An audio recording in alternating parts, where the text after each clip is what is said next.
Madam जी हम तो देखो मेन आ रहे हैं कानून के लिए। कानून अगर मजबूत होगा तभी होगा। धर्मेंद्र प्रधान के इस्तीफे से कुछ नहीं होने वाला। धर्मेंद्र प्रधान जैसा एक आएगा दूसरा फिर से पैदा हो जाएगा। वो बात हमारा क्या कि ऐसा कानून होना चाहिए कि भ्रष्टाचारी नेताओं को पसीने आने चाहिए। कल को ऐसा होना सर वो तो ऐसे ही बैठे पसीने तो हमें आ रहे हैं। तभी तो कह रहा हूं मैं, भ्रष्टाचार वाले नेता को अगर कानून कड़े होते तो भ्रष्टाचार करने की हिम्मत नहीं होती। चाइना में क्या कानून, अगर आप भ्रष्टाचार करते हो आपको सजाएं मौत दी जाती है। सबसे पहले जो बड़े बड़े देश होते हैं वो क्या करते हैं, भ्रष्टाचारियों को पूरा ही खत्म कर देते हैं। कानून कमजोर है इसलिए इनके पास लूप होल मिल जाता है। लूप होल मिलने के बाद इनको वो कर देता है। अब धर्मेंद्र प्रधान आ जाए या कोई भी आ जाए, यहाँ का जज अपने को जो कॉकरोच बोल सकता है संवैधानिक पद के ऊपर बैठने के बाद, सीजीआई मतलब सूर्यकांत त्रिपाठी इतने बड़े पद पे बैठने के बाद यहाँ की युवाओं को जब कॉकरोच कहता होगा तो अपनी इज्जत कहाँ है ये देख लो। युवाओं की कोई वैल्यू नहीं है, कोई सोना मांगचुक के लिए आने वाला नहीं है। देश बलिदान मांगता है, ऐसे सोना मांगचुक तो जितने युवा अभी घर में बैठे हैं वो कह रहे हैं हमसे क्या लेना। चला रहे हैं मैडम जी, मोबाइल चला रहे, 1.5 GB जिंदगी खराब रहेगी उनकी तो। जय भीम, जय भीम।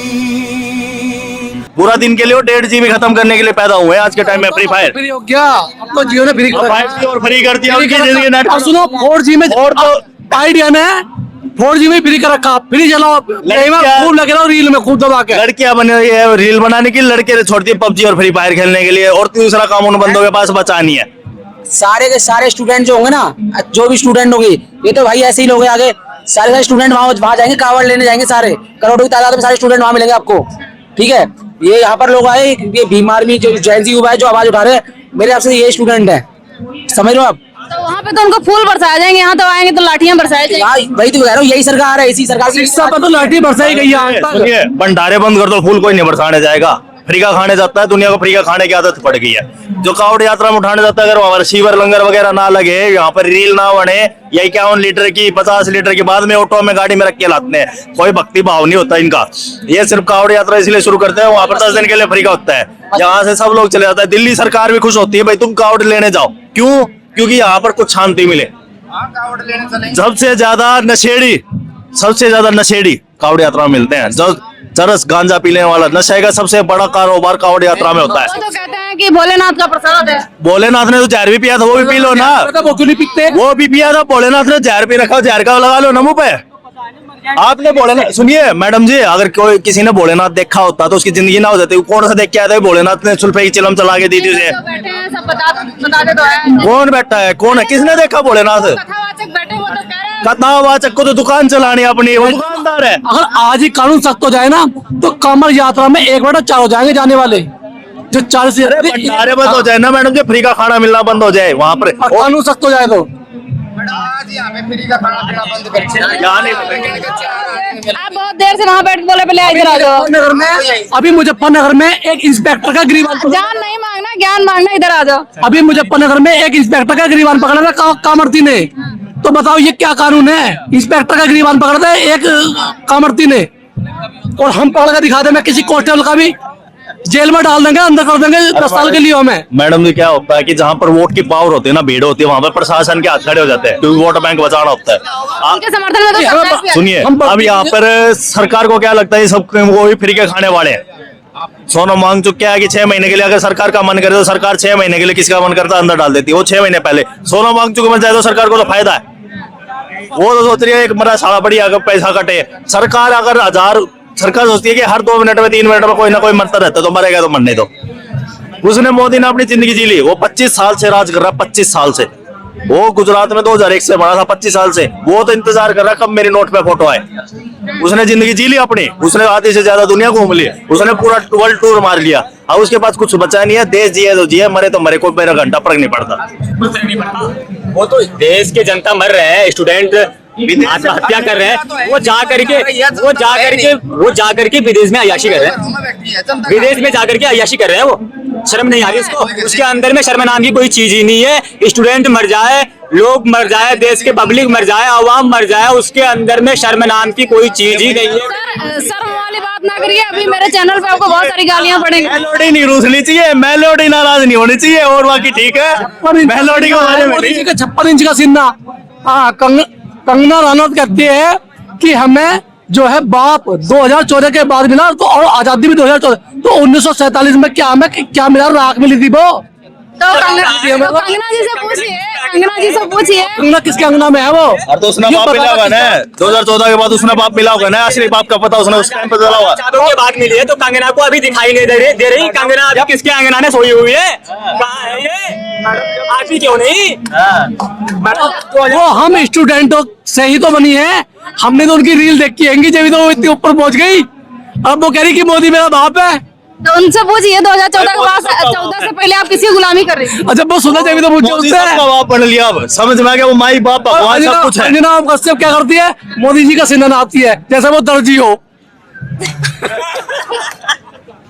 हाँ जैसे वो दर्जी हो, वो कहती रहती है मोदी जी का 56 का सीना, मोदी जी का 56 का सीना। मोदी भाई हमारा 56 का सीना नाप कर देखो हमारा कितना है।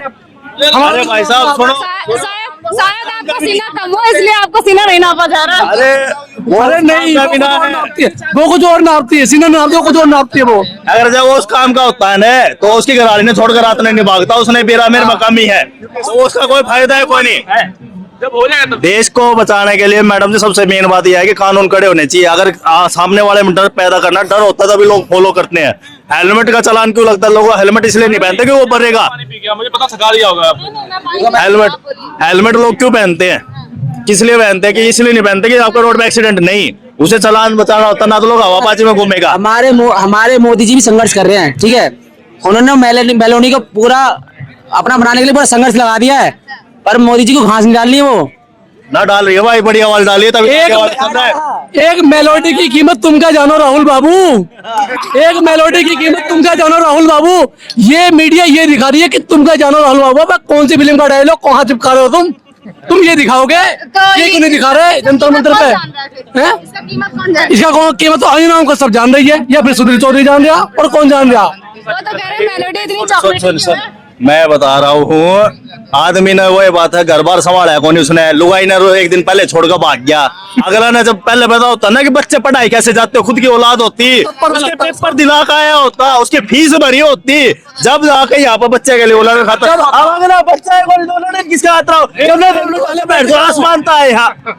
और उसके नरेंद्र मोदी का तो बच्चे कहाँ से आते हैं? आसमान से टपके। अगला ने मेरे को बच्चे पैदा कहाँ से होते हैं? आप तो फिर उनके पुरुष होने पे उंगली उठा रहे हैं। हैं? आप तो उनके पुरुष होने पे अगला ने उंगली उठा दी, रात में छोड़ के लुगाई ने छोड़ के कौन भाग क्या कर रहा है? ना मरते तो छोड़ सबको के कह रहे हैं वो भाग। महापुरुष है। ऐसे मत बोलो भाई, अंत में पूरा मान जाएंगे भाई। अरे कोनी भाई सबका हक है भाई, मतलब फायदा के वक्त है, हम भी तो बोलते हैं भाई, अंत वक्त नहीं है, फायदा के वक्त है। अरे भाई वो भगवान मानते हैं, ठीक है वो। अरे वो फायदे के वक्त है, जहाँ लोटा ले पड़ेगा वहीं घुस जाएंगे वो। भाई हम समझ बाकी I love you Modi ji. सुनिए, अभी आएंगे अंत वक्त, आएंगे यहाँ पे लाइन लगेगी, खाना खाएंगे, खा के गायब सब आते हैं यहाँ पे अंत वक्त भी तुम्हारे। अरे घूम तो रहा, चिल्लाता घूम रहा था वही जो यार। अरे चिल्लाते भी नहीं घूमते, खाना खाएंगे, ट्रेन में आएंगे, फिर सीधा वापिस खाना खाने आते हैं। खाना खाने सब आते हैं मैडम, बीजेपी वाले भी आते हैं, सब आते हैं यहाँ पे, सब मिलेगा। आप जानते हैं? सबको जानता हूँ। किसी को पकड़िए, हैं? किसी को पकड़िए। पकड़ने की क्या जरूरत है? अभी मोदी को 2-3 गाली दे तो यही आके खड़ा हो जाएगा। पूरे देश के अंदर जहां कहीं भी बहुजन समाज पर एट्रोसिटीज होती है, उस एट्रोसिटीज पर अगर वो व्यक्ति, वो परिवार मेरे पास तक पहुंच जाता है, जिन केसेज में मेरे फोन के जाने के बाद एक्शन हुआ, उस पर रेप केस तक है, कुल्हाड़ी से काटे हुए हमारे समाज के, बहुजन समाज के लोगों को काटा गया, उन पर कार्रवाई कराने का काम किया। ऐसे सैकड़ों मनुवादियों को जेल भिजवा चुका हूं जो मेरे समाज पे, मेरी बहन बेटियों पर अत्याचार करते हैं। मेरे फिल्म प्रोडक्शन हाउस के अंदर अगर कोई आदमी इलेक्ट्रॉनिक मीडिया के अंदर जाना चाहता है या फिल्म लाइन में जाना चाहता है, उसको फ्री ऑफ कॉस्ट ट्रेनिंग में दे रहा हूँ और देता रहूंगा। धर्म पढ़ाएंगे आपको, रामायण, महाभारत, गीता, बाइबल और कुरान। दोस्तों आपको पढ़ना होगा भारत का संविधान। 1984 में काशीराम साहब को ज्वाइन किया मैंने। जय भीम, जय भीम। और उस टाइम में 9th क्लास में पढ़ता था। उनके उस रास्ते पे काम करता हूँ। सामाजिक आंदोलन चलते रहना चाहिए, राजनीतिक आंदोलन चले या ना चले। ना बिकता हूँ, ना मुझे कोई खरीद सकता है, ना समझौता करता हूँ। सिर्फ 18 घंटे काम करता हूँ। जब तक मेरे समाज के, बहुजन समाज के पीड़ित व्यक्ति को न्याय नहीं मिल जाता, तब तक मैं बाबा साहब के विचारों और संविधान पर चलता हूँ। 9810085714। गांव की घटना है, ठाकुरों ने राइफल से गोली चलाई, मारने का प्रयास किया, सिर्फ बारात चढ़त के ऊपर की इस रास्ते से बारात नहीं चढ़ेगी, ठाकुरों का रास्ता है। सारे चैनल को बोला कि भाई स्टोरी चला दो, किसी कोई चैनल पे स्टोरी चलाने के लिए तैयार नहीं होगा। कौन से बहुजन समाज को न्याय दिलाने की बात कर? काशीराम साहब कहते थे कि मैं किसी की शादी में नहीं जाऊंगा, किसी के फंक्शन में नहीं जाऊंगा, किसी के घर नहीं जाऊंगा, ना शादी करूंगा, ना गए कभी। जो संगठन जो राजनीतिक लोग चला रहे वो अपने घर में पहले सुरक्षा और बंगला और पैसे का और बड़ी कार का इंतजाम कर रहे हैं, उस पर भी आपको सोचना चाहिए। फिल्म लाइन और इलेक्ट्रॉनिक मीडिया में इस समाज के लोग जो पुअर सेक्शन है, पुअर कास्ट जिसको कहते हैं, SC ST OBC माइनॉरिटी, एक भी चैनल का कोई भी मालिक इस देश के अंदर आज तक नहीं है। क्यों नहीं है? हमारे चैनल लाइक, शेयर, सब्सक्राइब देखना मत भूलिएगा। इसी के साथ आप लोगों से विदा लेता हूं। जय भीम, जय भारत, जय संविधान, नमो बुद्धाय।